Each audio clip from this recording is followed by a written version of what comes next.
இது அபசகனமா இருக்கு. என்னடா இது தீ மிதிக்கிறதுக்குள்ளேயே வந்து மழை வருதே! எப்படிடா தீ மிதிக்க போறோம்ன்னு சொல்லிட்டு அங்க இருக்க பெண்மணிகள், வயதானவர்கள்லாம் ரொம்பவும் மன உளைச்சலுக்கு ஆளாயிட்டாங்க.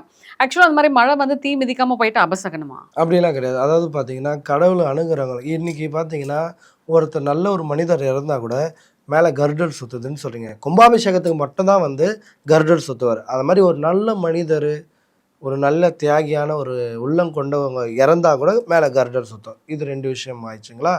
அது மட்டும் இல்லாம, இப்போ ஒரு தீமைத்துல தெய்வம் வந்து உத்தரவு கொடுக்கும். சரிங்களா? மனிதர்களை நம்புறதை விட இயற்கைகளை நம்பிட்டு போயிடலாம்.